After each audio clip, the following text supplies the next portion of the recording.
the show, associate head coach of Indiana Hoosiers and running backs coach Deland McCullough here with me. He was with the Chiefs this past year, went to Super Bowl with those guys 2 years in a row, and he was 18. Tom Brady got him, unfortunately, but he's with Indiana back home again. What's up, Coach? How you doing, man? Man, I'm doing great. Excited to be on with you.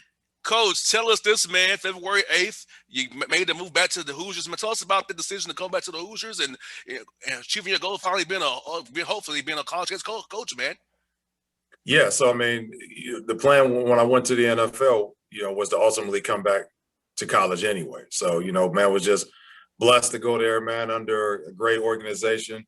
And man, by no means did I think it was going to be a Super Bowl, man. We were a good team, man, but just being able to go in and learn from those guys and have an impact on my room and our overall team, get a lot of knowledge, and then ultimately have an opportunity to come back to Indiana was huge. There were other opportunities. Obviously, every year there was things that came up, but the circumstance didn't fit, what I was looking for specifically. But the Indiana one did, and it just so happened to be somewhere that I had been before, so that even made it better. Yeah, and Coach Allen had you on staff with him previously when he was the defensive coordinator there. So going somebody that you knew pretty well, man, had to make you feel good. Your family knows Bloomington very well. So, hey, if you're going to lead the Chiefs and that dynasty just building over there, hey, you might as well go back to the Hoosiers, man. Yeah, it was a great situation, with the Chiefs. But, at the end of the day, I said, what can I do to continue to advance my career, Yes. and being there, as a running back coach, perpetually, I don't know if that was increasing my opportunity to become a head coach in college. So, I had to get back into college, wanted to come back at a higher level, at a higher position that puts me on the track to become a head coach. And I think that's what this opportunity is going to give me. Yeah, and Tom Allen's a great guy. He's been on the show a few times before, man. He's a great coach, and you saw the success that his teams have had. So I feel like you're in the right spot to learn and be there, man, and do it, have those responsibilities, because I feel like, bro, we need more brothers to get jobs in D1 football. Basketball is already happening this cycle. We need to see more of us and representing the coaching on the FBS level, because I feel like we need it, So I'm glad you're back there. Tell us about this, man. How has spring practice been going for you guys so far? I know with COVID things, and it's getting better up in Indiana as well. Same way here in Georgia. So how is practice for you guys so far this spring, man? Yeah, everything's been going great. Just getting back, man. Again, a new defensive coordinator and Charlton Warren, which formed a relationship with him a while back. We were both part of a champions forum for upcoming minority coaches. This might have been like 2014 or 15 or something like that. So just had some experience with him, man. Here he is now as our defensive coordinator. And then, me coming in, being a new piece to the puzzle here offensively and just coming with some different ideas.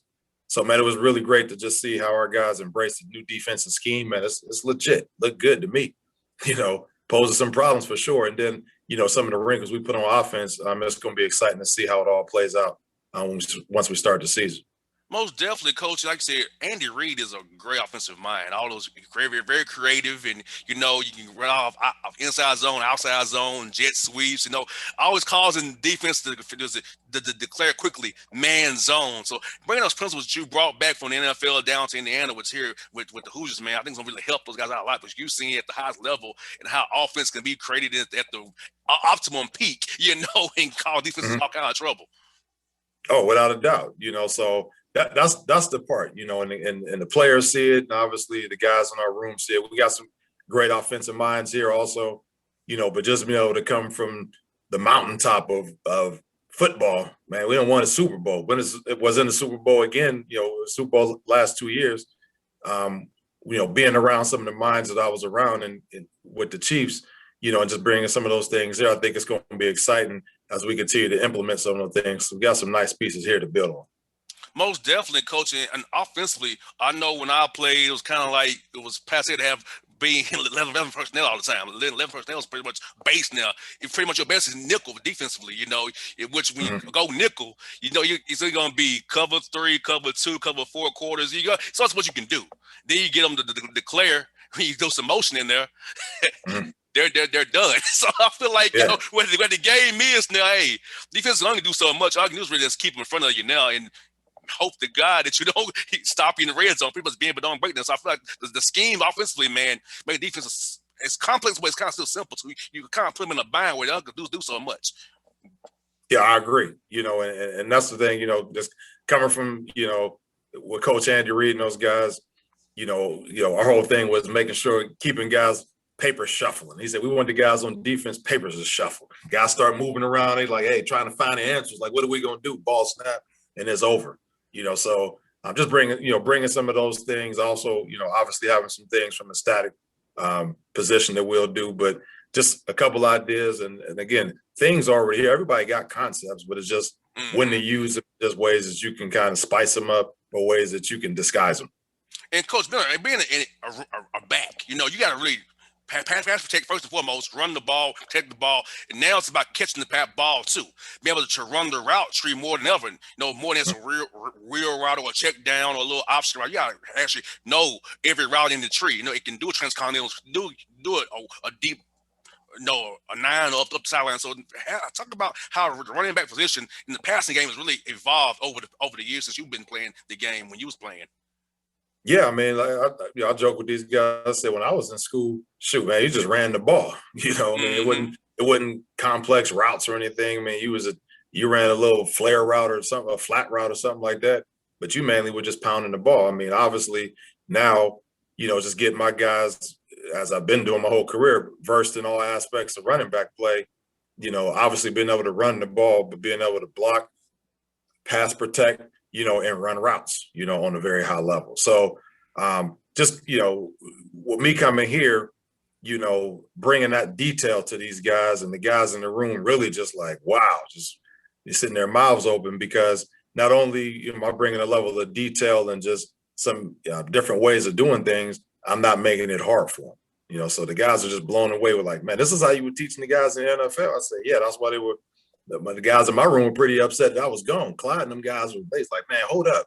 We got one of the best coaches in the league who made the job easy, who made the learning everything easy, and he's going to take that same type of approach back to college. So just excited about the guys, man. Good group of dudes picking up on everything we talk about. And my goal is to make these guys a complete running backs.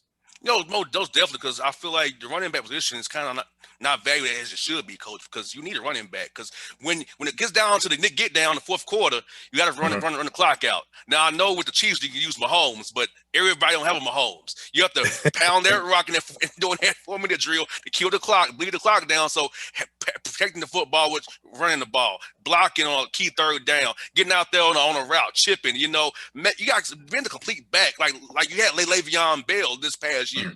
That's a complete back. Clyde is going to be there eventually. Do everything. So the big running back in today's football, you got to pretty much be a receiver that can run the ball through the tackles. Yep, I agree. And I just got done having exit interviews with my guys, man, and was just stressing that to them. That if you can't do it all, we got a problem.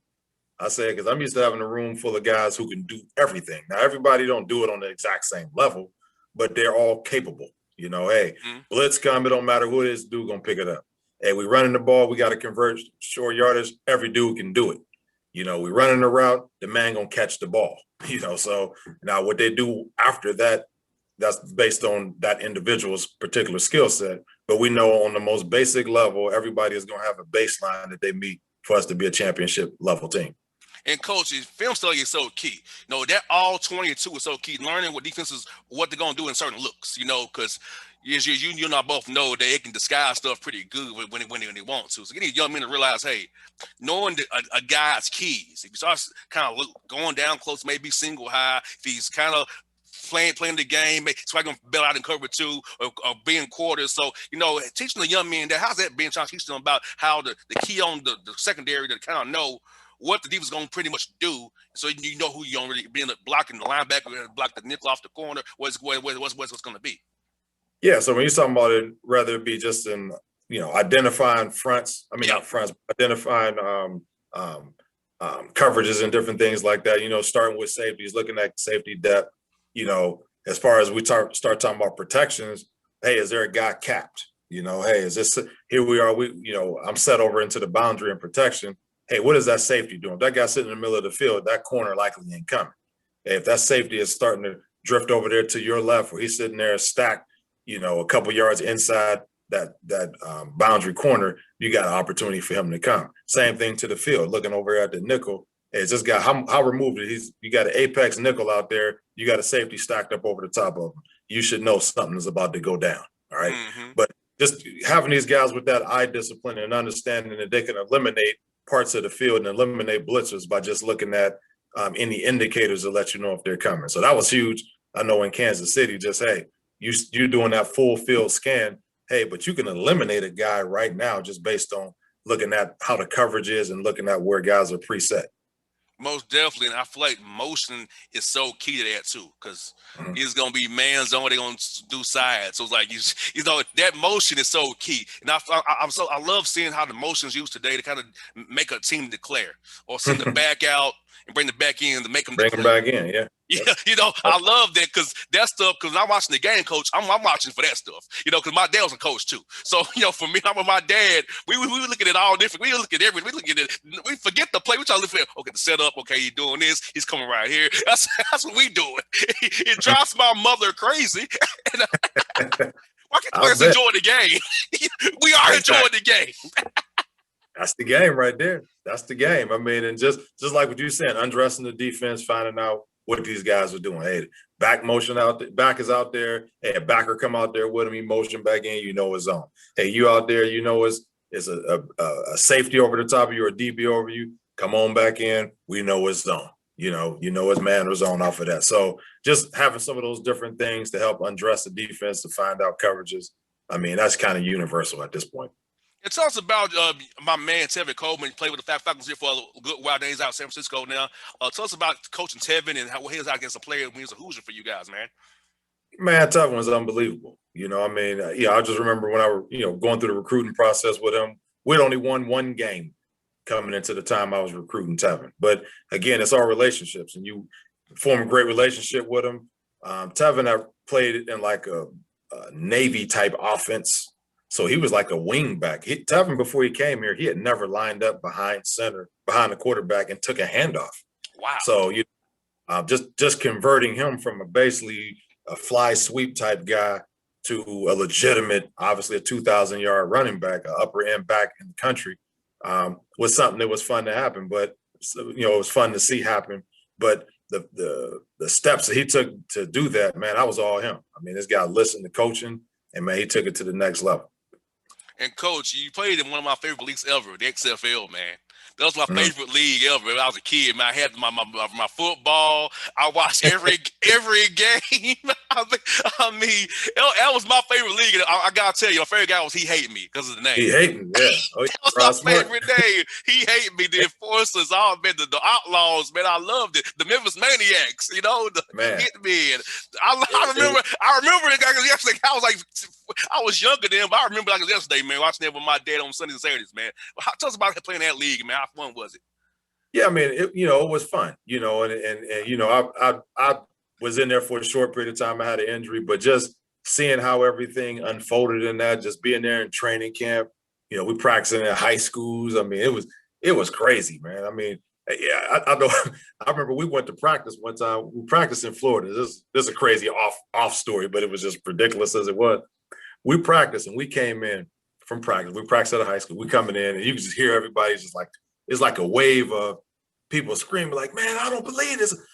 Some of the high school kids came in and stole all our stuff, man. Wow. So, yeah, stole all our stuff. We out there practicing, came in, all our jewelry, everything gone. So it was a whole lot of crazy stories that came out of being in the XFL, man. But it did open doors for guys. I mean, it was several guys who went from that league on to the NFL. You know what I'm saying? And did some great things. So, man, great league, great idea. It came back on some level, last year, and then it kind of got nixed. I'm hoping it circulate back around, man, because it's just more opportunity for guys to continue to play ball. Most definitely, coach. And like I said, man, that league was fun to me, man. Time X, yeah.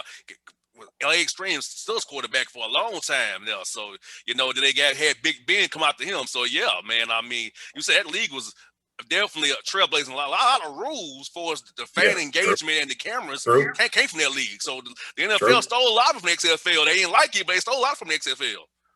True. You're right. Yes, sir. And let Coach, I got one more for you, man. Tell us this, man. In Indiana, man, what's the prime eating spot in Bloomington, man? If we're coming up there to see you guys play, where should we go get some food at, man? Man, I go over to Buffalo's. If you're a wing guy, I go to Oh yeah. Buffalo. There you go, right there. Buffalo's. That's the spot to go to. I'm telling you right now. You won't be disappointed. Yes, sir. Coach McCullough, we got to do this again real soon, man. I'm happy for you. Been up there, man. Good to see talk to another brother about some damn football, man. Talks the language I love, football, man. So, hey, man, thanks for your time today. We got to do this again real soon, brother. Hey, I appreciate it, man, and keep doing what you're doing. It's entertaining for sure, and it's informative without a doubt. Thank you so much, brother. Hey, be safe, man. All right, you too. All right, now.